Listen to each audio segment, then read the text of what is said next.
Hello বন্ধুরা, আমাদের online class বিজনেসকে গুরু zero চ্যানেলে স্বাগত জানাই। আজ আমরা ষষ্ঠ শ্রেণীর আমাদের পৃথিবী এই বইটি থেকে পঞ্চম অধ্যায় জল স্থল বাতাস, ষষ্ঠ অধ্যায় বরফে ঢাকা মহাদেশ ও সপ্তম অধ্যায় আবহাওয়া ও জলবায়ু, এই তিনটি অধ্যায়ের গুরুত্বপূর্ণ প্রশ্ন উত্তর নিয়ে আলোচনা করব, যেগুলি এই টেস্ট ও ফাইনাল দুইটিতেই আসবে। প্রথম প্রশ্নে বলা আছে জল স্থল বাতাসে, প্রথম প্রশ্নে বলা আছে যে স্ট্রাটোস্ফিয়ার যে গ্যাস অতিবেগুনি রশ্মি শোষণ করে তার নাম কি? তার নাম হচ্ছে ওজোন, O3। ওজোন গ্যাস বা O3। পৃথিবীতে বেষ্টন করে থাকা গ্যাসীয় আবরণকে বলে পৃথিবীকে বেষ্টন করে থাকা গ্যাসীয় আবরণকে বলা হয় বায়ুমণ্ডল। পৃথিবীতে মহাদেশের সংখ্যা কয়টি? পৃথিবীতে মহাদেশের সংখ্যা কয়টি? 7টি। কোনো গ্রহে যদি বাতাস না থাকলে সেখানে আকাশের রং কেমন হবে? সেখানে আকাশের রং কি হবে? কালো, কারণ সেখানে আলোর বিক্ষেপণ হয় না। পৃথিবীতে প্রথম প্রাণের সৃষ্টি হয়েছিল জলে, ভূমিতে, মাটিতে, মাটির নিচে না বাতাসে? উত্তর হবে জলে। পৃথিবীতে প্রথম প্রাণের সৃষ্টি হয়েছিল জলে। বায়ুমণ্ডলের যে স্তর থেকে বেতার তরঙ্গ প্রতিফলিত হয়ে ফিরিয়ে আসে সেটি হচ্ছে মেসো স্ফিয়ার, ট্রোপোস্ফিয়ার না থার্মোস্ফিয়ার না স্ট্রাটোস্ফিয়ার? সেটা হচ্ছে থার্মোস্ফিয়ার বা আয়নোস্ফিয়ার। প্যানজিয়ার ভাঙন শুরু হয়েছিল 10 কোটি বছর আগে, না 20 কোটি বছর আগে, না 30 কোটি বছর আগে, না 25 কোটি বছর? উত্তর হচ্ছে 20 কোটি বছর আগে। বায়ুমণ্ডলের সবচেয়ে নিচের স্তর, তা বায়ুমণ্ডলের সবচেয়ে নিচের স্তর কি? বায়ুমণ্ডলের সবচেয়ে নিচের স্তর হচ্ছে ট্রোপোস্ফিয়ার।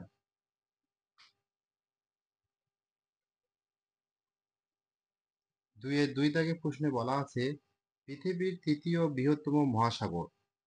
তোমার উত্তরটি দেখবে 36 পৃষ্ঠার 36 পৃষ্ঠায়।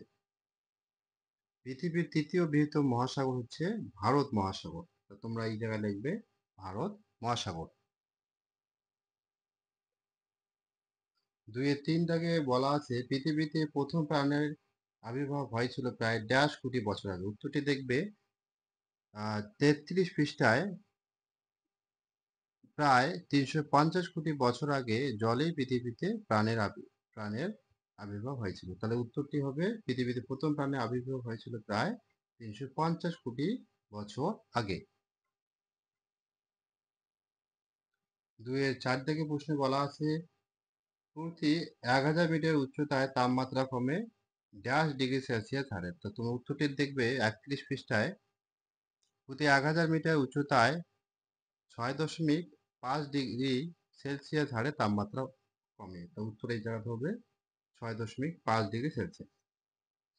3 দাগের প্রশ্নে বলা আছে বাঁ দিকের সঙ্গে ডান দিকের দিক মিলিয়ে লেখো। বাঁ দিক, ডান দিক।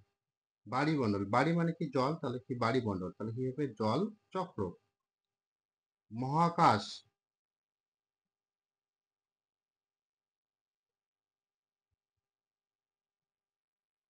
শিলামণ্ডল।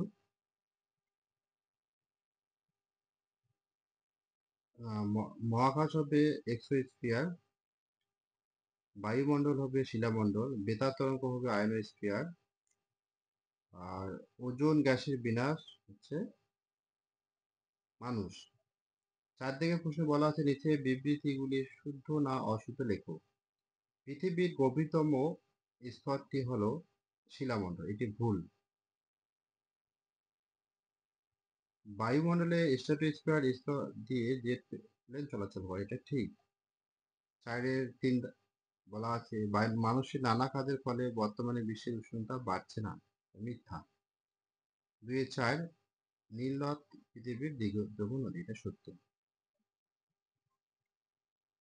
5-1 দাগে বলা আছে পৃথিবীতে কয়টি মহাসাগর আছে? তো পৃথিবীতে 5টি মহাসাগর আছে।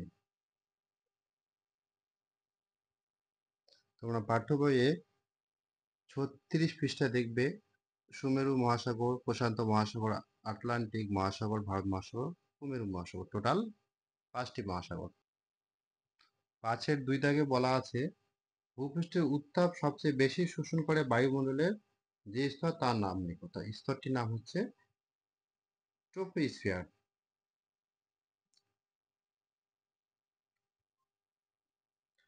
31 পৃষ্ঠায় দেখবে যে নিচে দেওয়া আছে ট্রপোস্ফিয়ার। ভূপৃষ্ঠের উত্তাপ সবচেয়ে বেশি শোষণ করে বায়ুমণ্ডলের যে স্তর তার নাম, উত্তর হচ্ছে ট্রপোস্ফিয়ার। 5-3 দাগের প্রশ্নে বলা আছে বায়ুমণ্ডলের কত কিমি উচ্চতায় ওজোন গ্যাসের স্তর রয়েছে। তোমরা পেজ 31 পৃষ্ঠায় দেখবে 20 থেকে 25 কিমি উচ্চতায় ওজোন গ্যাসের একটা স্তর আছে। তাহলে উত্তর হবে 20 থেকে 25 কিমি। ভূপৃষ্ঠ থেকে 20 থেকে 25 কিমির মধ্যেই ওজোন গ্যাসের স্তর আছে। এখান থেকে 2 নম্বরই পড়বে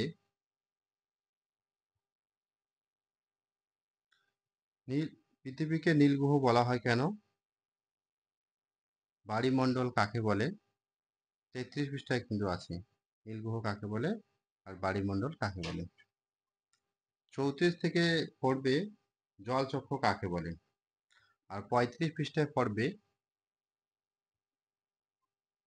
প্যানজিয়া কাকে বলে, প্যানথালাসা কাকে বলে। 36 পৃষ্ঠা থেকে পড়বে 7 মহাদেশের নাম আর 7 মহাসাগরের নাম। ষষ্ঠ অধ্যায় বরফে ঢাকা মহাদেশ। এই অধ্যায় থেকে এক দাগে প্রশ্নে বলা আছে পৃথিবীর দীর্ঘতম হিমবাহ। তোমরা 39 পৃষ্ঠায় দেখবে যে ল্যাম্বার্ট হিমবাহ পৃথিবীর দীর্ঘতম হিমবাহ। তাহলে কি হবে? ল্যাম্বার্ট। আন্টার্কটিকার আর এক নাম। তোমরা 39 পৃষ্ঠায় দেখবে গ্রিক শব্দ আন্টার্কটিকা আর এক নাম উত্তরে বিপরীত। তাহলে এটা হবে কি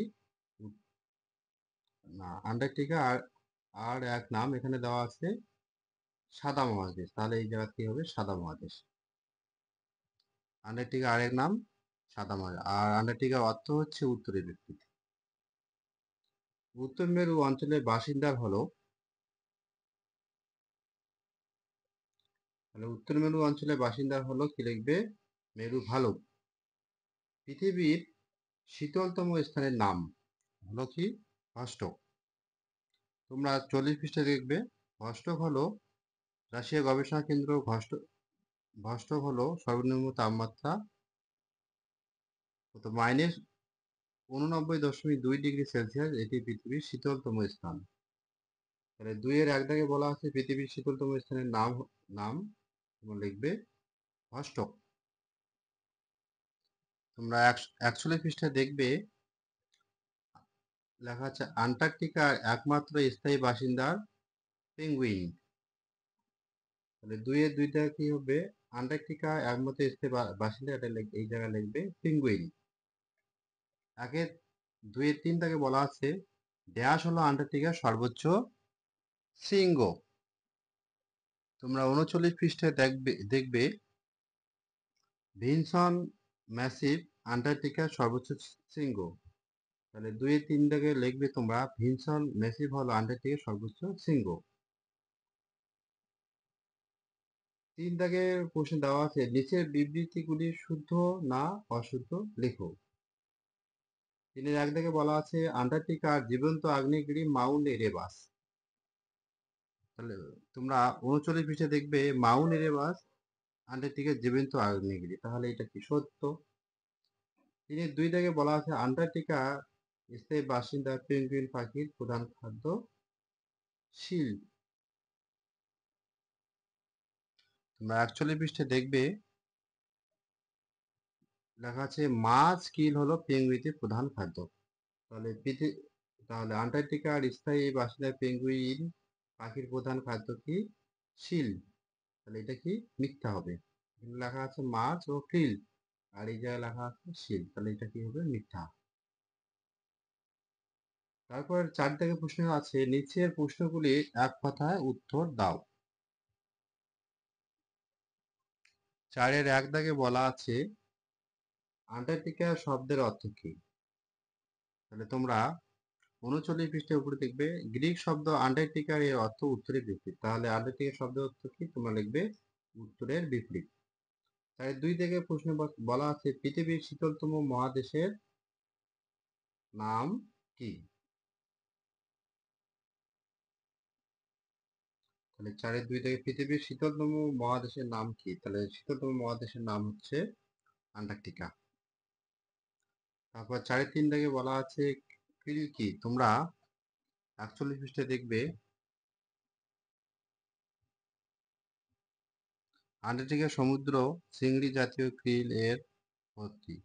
আন্টার্কটিক সমুদ্রে যে চিংড়ি জাতীয় যে পোকা আছে তা কি বলে? krill বলে। 2 নম্বরের জন্য এই অধ্যায় থেকে তোমরা পড়বে যে আন্টার্কটিকায় এত ঠান্ডা হলো, এই অংশটা পড়বে।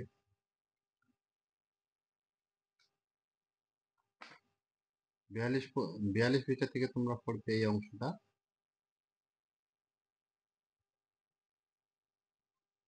এবার 7ম অধ্যায় আবহাওয়া ও জলবায়ু। আবহাওয়া জলবায়ু এখানে একের এক দাগে প্রশ্ন বলা আছে পাতের পরিমাণ পরিমাপ হয় যার দ্বারা তা হলো থার্মোমিটার, রেনগজ, হাইগ্রোমিটার, এনিমোমিটার। উত্তর হচ্ছে রেনগজ। পশ্চিমবঙ্গের আবহাওয়া অফিসের সদর দপ্তর আছে কলকাতায়। কলকাতার আলিপুরদুয়ারে, না সল্টলেকে, না নবান্নে, না রাজারহাটে। উত্তর হবে আলিপুরে। আগে 3 থেকে প্রশ্ন বলা আছে বায়ুর চাপ মাপা হয় যে যন্ত্রের সাথে, তা হচ্ছে বায়ুর চাপ মাপার যন্ত্রের নাম হচ্ছে ব্যারোমিটার। তারপর 2 দাগের প্রশ্নে বলা আছে শূন্যস্থান পূরণ করো। 2-1 দাগে বলা আছে সূর্যরশ্মি পৃথিবীতে সরাসরি উত্তপ্ত করে কোন পদ্ধতিতে? তোমরা জানো যে সূর্যের রশ্মি যে পৃথিবীতে আসে কোন পদ্ধতিতে? এটার নাম হচ্ছে বিকিরণ পদ্ধতি। 2 দাগের প্রশ্নে বলা আছে বৃষ্টির সঙ্গে বরফের কুচি পড়লে তাকে বলা হয়, তাহলে বৃষ্টির সঙ্গে যদি বরফের কুচি পড়ে তাহলে তাকে বলা হয় শিলাবৃষ্টি। তুষারপাত এক ধরনের এটা লিখবো অদ্ভুত ফল। আকাশে মেঘের পরিমাপ হলো মেঘাচ্ছন্নতা। আকাশে মেঘের পরিমাপ হলো মেঘাচ্ছন্নতা। 3 দাগে প্রশ্নে বলা আছে বাঁ দিকের সঙ্গে ডান দিক মিলিয়ে লেখো বাঁ দিক ডান দিক। তো বাঁ দিকে দেওয়া আছে বায়ুর আর্দ্রতা। বায়ুর আর্দ্রতা মাপার যন্ত্রের নাম হাইগ্রোমিটার। কর্মদৈর্ঘ্য কি হবে? Oxygen cylinder. আর তাপমাত্রা মাপার যন্ত্রের নাম হচ্ছে থার্মোমিটার। 4 থেকে প্রশ্ন বলা আছে নিচের বিবৃতিগুলি শুদ্ধ বা অশুদ্ধ লেখো। কোনগুলি শুদ্ধ, কোনগুলি অশুদ্ধ। তাহলে 1 দাগে বলা আছে সূর্য সৌর রশ্মি পৃথিবীতে সরাসরি উত্তপ্ত করে কোন পদ্ধতি? এই জায়গা দেবে বিকিরণ পদ্ধতি। বৃষ্টির সঙ্গে বরফের কুচি পড়লে তাকে বলা হয় শিলাবৃষ্টি। তুষারপাত এক ধরনের অধ্যক্ষীপণ। আকাশে মেঘের পরিমাপ হলো মেঘাচ্ছন্নতা। এবার 3 দাগে প্রশ্ন বলা আছে বাম স্তম্ভ ও ডান স্তম্ভ মিলাও। 3-1 দাগে প্রশ্ন বলা আছে বায়ুর আর্দ্রতা। তা বায়ুর আর্দ্রতা মাপার যন্ত্রের নাম হাইগ্রোমিটার। পর্বতরোহী, এটা হচ্ছে পর্বতরোহী কি করে? অক্সিজেন সিলিন্ডার বহন করে। তাপমাত্রা কি হবে? তাপমাত্রা হচ্ছে থার্মোমিটার। পাশের 1 দাগে বলা আছে বায়ুর গতিবেগ মাপক যন্ত্রের নাম কি? তোমরা 48 পৃষ্ঠায় দেখবে বায়ুর গতিবেগ মাপা হয় এনিমোমিটার যন্ত্র দিয়ে। তাহলে বায়ুর গতিবেগ মাপার যন্ত্রের নাম কি? এনিমোমিটার। পাশে 2 দাগে প্রশ্নে বলা আছে কোন গোলার্ধে সমুষ্ণ রেখাগুলি পরস্পর থেকে দূরে সরে যায়? তোমরা 52 পৃষ্ঠায় দেখবে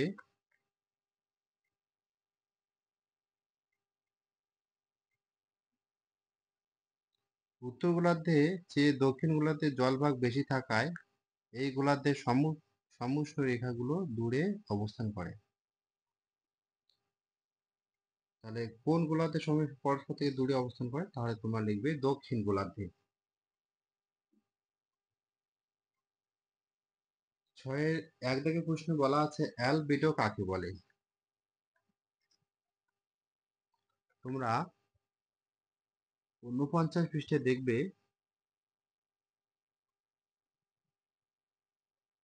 সূর্যরশ্মির যে অংশ পৃথিবীর বায়ুমণ্ডলকে উত্তপ্ত না করে সরাসরি মহাশূন্যে ফিরে যায় তাকে কি বলে? অ্যালবিডো বলে।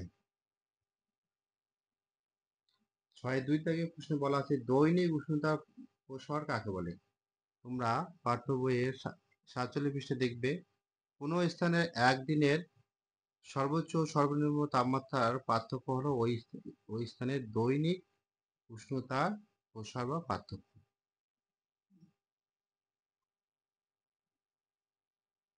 ৬.৩ থেকে প্রশ্নে বলা আছে ঘনীভবন কাকে বলে? তো কোনো গ্যাসীয় পদার্থ তাপ বর্জন করে যদি তরলে পরিণত হয় তখন তাকে কি বলে? ঘনীভবন। ৬.৪ থেকে প্রশ্নে বলা আছে সমষ্টি রেখার দুটি বৈশিষ্ট্য উল্লেখ করো। তোমরা ৫২ পৃষ্ঠায় দেখবে যে দুটো জায়গার মধ্যে উষ্ণতা পার্থক্য বেশি হলে সমউষ্ণ রেখাগুলো কাছাকাছি এবং উষ্ণতা পার্থক্য কম হলে সমউষ্ণ রেখাগুলি দূরে সরে যায়। তারপর লিখবে যে উত্তর গোলার্ধের চেয়ে দক্ষিণ গোলার্ধে জলভাগ বেশি থাকায় এই গোলার্ধের সমউষ্ণ রেখাগুলো দূরে অবস্থান করে। ৩ নম্বর লিখবে সমউষ্ণ রেখা কাছাকাছি অবস্থান করলেও কখনো পরস্পরের সঙ্গে ছেদ করে না। তোমরা ২ নম্বরের জন্য পৃথিবীর তাপমণ্ডলের এই ছবিটা অঙ্কন করবে।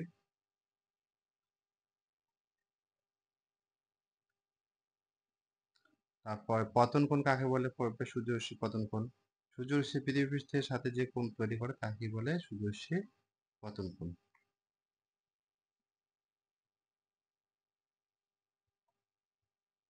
তারপর পড়বে বায়ুর আর্দ্রতা কাকে বলে? নির্দিষ্ট উষ্ণতায় নির্দিষ্ট পরিমাণ বায়ুতে যে পরিমাণ জলীয় বাষ্প থাকে তাকে ওই বায়ুর আর্দ্রতা বলে। তোমরা পড়বে ৪৬ পৃষ্ঠার কার্যকরী সৌর বিকিরণ কাকে বলে? আগত সৌর বিকিরণ কাকে বলে? সূর্যরশ্মি ২০০ কোটি ভাগের ১ ভাগ মাত্র পৃথিবীতে এসে পৌঁছায়, একে বলা হয় ইনসুলেশন বা আগত সৌর বিকিরণ। আগত সৌর বিকিরণকে ১০০% ধরলে তার মাত্র ৫১% ভূপৃষ্ঠকে উত্তপ্ত করে, তাই একে বলা হয় কার্যকরী সৌর বিকিরণ। আর একটা গুরুত্ব সহকারে পড়বে আবহাওয়া ও জলবায়ুর মধ্যে পার্থক্য। এটা পরীক্ষায় অবশ্যই আসবে। বায়ুমণ্ডলে যে অবস্থায় দুটো বদলায় তাকে বলে আবহাওয়া, আর ৩০ থেকে ৩৫ বছরের গড় আবহাওয়াকে কি বলা হয়? জলবায়ু। আবহাওয়া প্রতিদিন এমন কি প্রতি মুহূর্তে বদলায়, কিন্তু জলবায়ু প্রতি মুহূর্তে বদলায় না। আবহাওয়া অল্প পরিসরে পরিবর্তিত হয় আর জলবায়ু বিস্তীর্ণ অঞ্চল ভেদে পরিবর্তিত হয়। আজ এই পর্যন্ত। ভিডিওটি ভালো লাগলে অবশ্যই লাইক, শেয়ার ও সাবস্ক্রাইব করবেন।